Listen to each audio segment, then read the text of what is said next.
My wife secretly adopted a child, stole 40K, and forged legal papers, and my family helped her do it. My wife, Sarah, 27, and I, 28, have been married for 5 years. We first met during our final year of college at a friend's party. I was completing my degree in military science while she was studying elementary education. Sarah was unlike any other girl I had dated. She genuinely supported my aspiration to become a military officer. While most people shy away from the idea of being a military spouse, she was fully committed. We dated for a year before I proposed, and we got married right after graduation in a small ceremony with just family and close friends. The first few years of our marriage were incredible. I began my career as a second lieutenant, and Sarah took a job teaching kindergarten at the elementary school near the base. We purchased a modest house in a nice neighborhood. Nothing extravagant, but it was ours. Sarah became actively involved in the military spouse community, helping new wives adjust to life on the base and organizing support groups during deployments. We both wanted children eventually,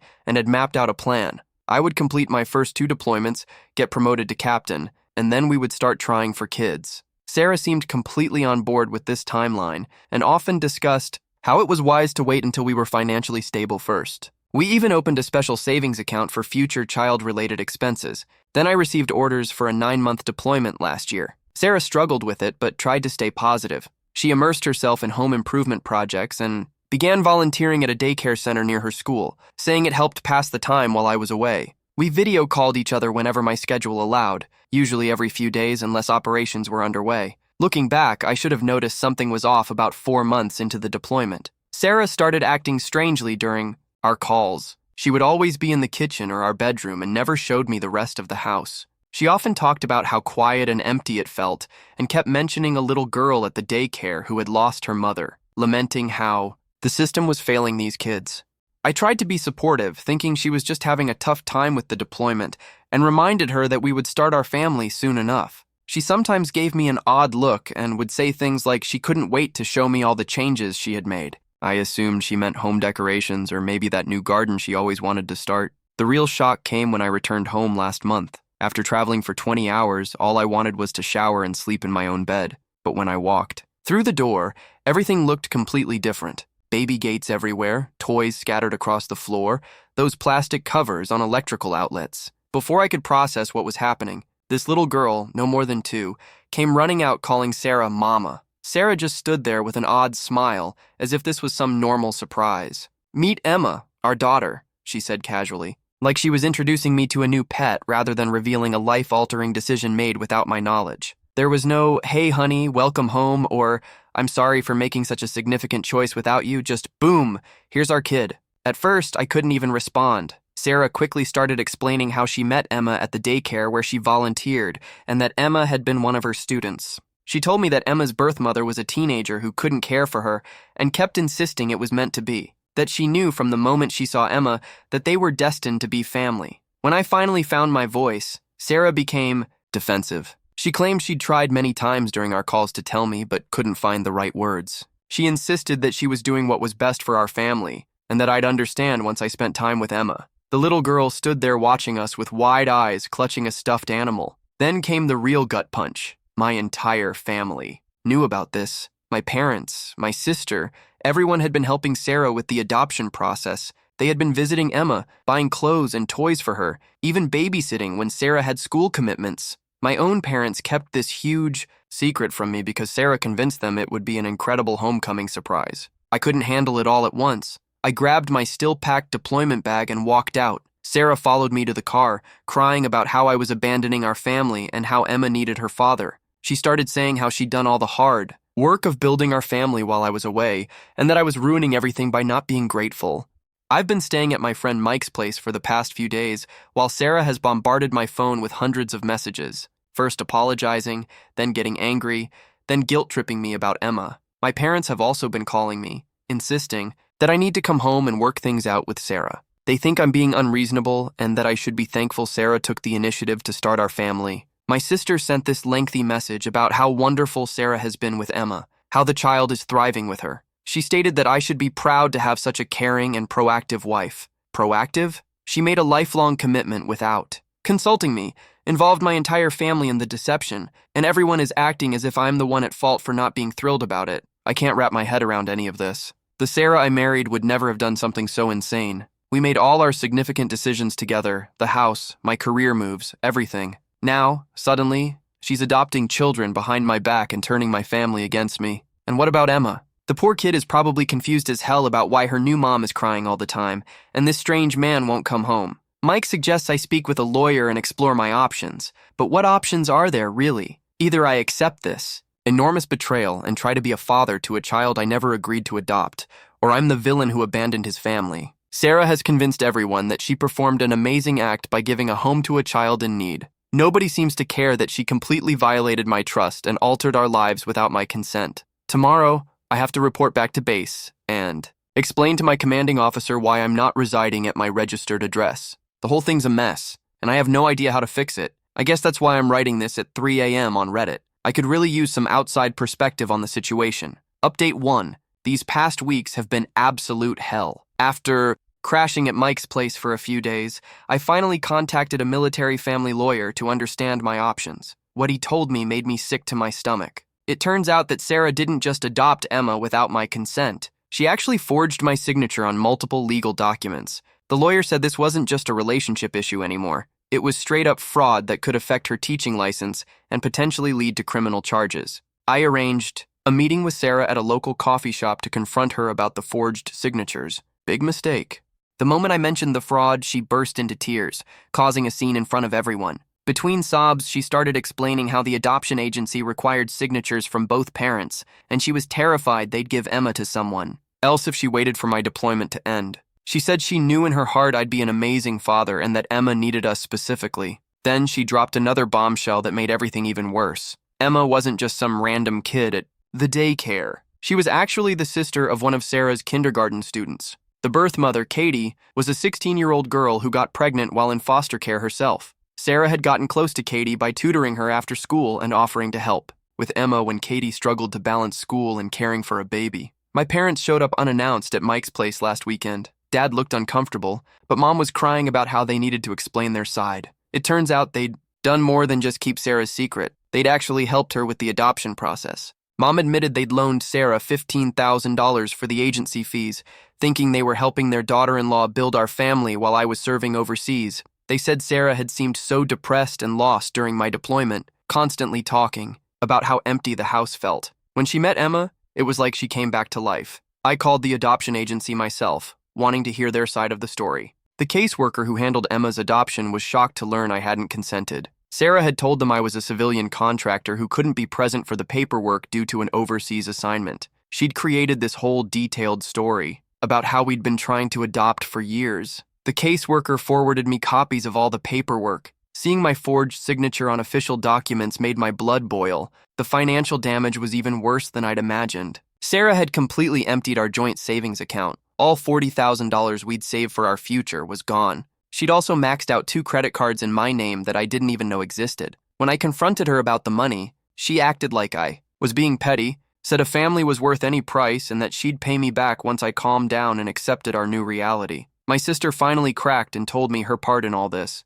Sarah had sworn her to secrecy, claiming she'd actually discussed adoption with me before my deployment, and I was okay with it in theory. According to my sister, Sarah had manipulated everyone's emotions, talking about how lonely she was and how much she needed family support while I was gone. My sister felt guilty for keeping the secret, but said she couldn't betray Sarah's trust. After seeing how much she loved Emma, I'm stuck between pressing criminal charges for the fraud and trying to handle this mess quietly. Emma's just an innocent kid who's already bonded with Sarah over the past months. The birth mother relinquished her parental rights with the understanding that Emma was going to a secure home with 2 parents. My lawyer believes I have a strong case regarding the fraud, but pursuing legal action would likely result in Emma being placed back into the system. Sarah has transformed this situation into a spectacle on social media. She shared a lengthy, emotional message on Facebook discussing the difficult decisions military wives face while their husbands are away serving the nation. She wrote about how love, not paperwork, defines a family, and that sometimes you have to listen to your heart. Many of our friends are supporting her, labeling me as heartless for not embracing this instant family. The military community is divided on the matter. Some of the guys in my unit think I should press charges, arguing that Sarah's actions disrespect everything that military family values stand for. Others, particularly some of the spouses, think I should try to make it work for Emma's benefit. Yesterday, my commanding officer spoke with me privately and suggested I take leave to resolve this situation. I've been reflecting on old pictures of Sarah and me, trying to understand how we arrived at this point. The woman in those photos, who supported my military career and discussed building our future together, now seems like a complete stranger. How does someone go from planning a life together to committing fraud and destroying all trust? Mike's wife, Jenny, has been checking in on Sarah and Emma and says the child keeps asking where I went. That's probably the most painful aspect of all this. Emma is old enough to realize something is wrong, but too young to truly understand it. Sarah is exploiting this to make me feel guilty, sending photos of Emma crying and saying she misses her daddy. How can I miss someone I never agreed to be a father to? Update. The situation has become even more complicated since my last post.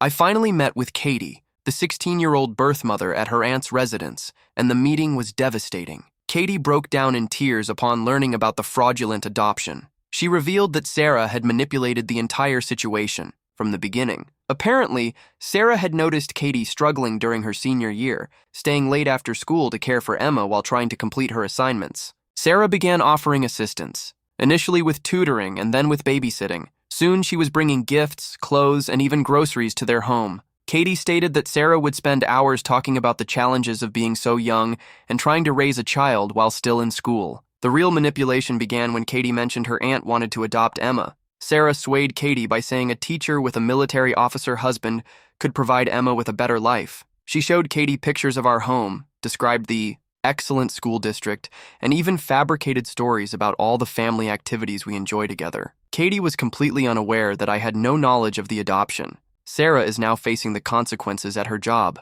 The school has placed her on administrative leave following the fraud allegations. She's been telling everyone that I'm vindictively trying to ruin her career. Her parents drove down from Oregon and have been staying with her, further complicating matters. They're telling everyone that I'm punishing their daughter for acting on her maternal instincts. The adoption agency's investigation has revealed even more disturbing details. It turns out that Emma wasn't Sarah's first attempt at adoption. She'd tried to adopt 2 other children in the months before Emma, but both fell through when the birth mothers changed their minds. She never mentioned any of this to me. The agency also discovered she'd been attending adoption support groups for months, portraying herself as a single mother whose husband died in combat. I filed for divorce last week. Sarah completely lost control. She came to my office on base yelling. She was calling me terrible names and was escorted out. She even printed photos of Emma and started showing them to everyone, telling them I was abandoning my daughter. My commanding officer was understanding, but suggested I take some leave until things calmed down. The final blow came when my lawyer discovered Sarah had already initiated the process to legally change Emma's last name to mine, and again, she had forged my signature on the paperwork. She had even managed to obtain a military-dependent ID for Emma using falsified documents. The extent of the deception is astonishing. Every day I uncover something new she lied about. Mike's been a true friend through all of this, allowing me to stay at his place despite Sarah's constant harassment. She's been driving by his house at all hours, leaving notes on my car about how Emma cries for me every night. My sister has finally stopped defending Sarah after learning about the fake death and combat story, saying it made her realize how much Sarah had manipulated everyone. The adoption agency is collaborating with Katie's aunt now to potentially transfer Emma's custody to her, which is what should have occurred initially if Sarah hadn't interfered. The aunt appears to be a good person, has a stable job and a home with space for both Katie and Emma to live with her. At least some positive outcome might arise from this disaster. Sarah's parents are attempting to persuade everyone that she needs psychiatric care, not legal repercussions. They claim that the loneliness of being a military wife impaired her mental well-being. Perhaps they are correct, but that doesn't excuse fraudulent actions and identity theft. This woman systematically deceived everyone for months, depleted our savings, and nearly destroyed a young girl's life. Update 3. The final chapter of this nightmare is finally drawing to a close. The divorce was finalized last week, and Sarah is facing multiple criminal charges for fraud. The court invalidated the adoption after reviewing all the fabricated documents and false statements. Emma is now residing with Katie's aunt, who had desired to adopt her from the beginning, but was pushed aside by Sarah's manipulation. After seeing the full extent of Sarah's deception, my parents have completely reversed their stance. They reimbursed the money they loaned her for the adoption and sent me a lengthy letter apologizing for their role in it. My mom's been particularly distraught, saying she should have realized something was wrong when Sarah was so secretive about the adoption details. Sarah lost her teaching license following the school board's review. She's relocated back to Oregon with her parents. Last I heard, she's employed at her dad's hardware store. She continues to portray herself as the victim on social media, posting extended emotional messages about how the system failed her and Emma and how much she misses her daughter. Although some individuals still believe her story, most of our longtime friends have discerned the truth. Katie's aunt occasionally sends me updates about Emma, even though she doesn't have to. She added that they don't need extensive investigations unless there are signs of fraud. 5. The child is thriving and barely remembers her time with Sarah. She's reunited with her sister Katie, who is completing high school while residing with her aunt. They now have a stable family unit, which is what should have transpired without Sarah's interference. The military community has been surprisingly supportive. My commanding officer expedited my request for a new deployment, thinking it would be beneficial to escape all this turmoil for a while. Before departing, I installed security cameras at my house and entrusted Mike's wife, Jenny, with a spare key to monitor things. Given Sarah's recent behavior, I can't afford to be too cautious. The financial devastation was severe. Sarah emptied our accounts and maxed out those credit cards, leaving me with nearly $80,000 in debt. The divorce settlement mandated that she repay it, but I'm not optimistic. At least the bank reversed the fraudulent credit card charges after reviewing the police report. My sister is still grappling with everything. She apologized for initially defending Sarah, but admits she's struggling with guilt over her part in the deception. We're endeavoring to rebuild our relationship, but it will require time. Trust is difficult to regain once it's broken. I've decided to sell the house as well. It holds too many painful memories and I need a fresh start. I've found a smaller residence closer to base that's solely mine. No baby gates, no scattered toys, no reminders of the family that never truly existed. The entire experience has undoubtedly altered my perspective on relationships and trust. I'm not interested in dating at the moment, and the prospect of someday having children seems quite distant. Some nights, I still find myself wondering how I missed the warning signs, how the woman I married turned out to be such a different person than I thought. Sarah attempted to contact me last week through a mutual acquaintance, saying she's now in therapy and wants to apologize properly. I blocked the friend's number. There's nothing left to discuss at this point. The woman I married never truly existed, just as our supposed family was constructed on falsehoods.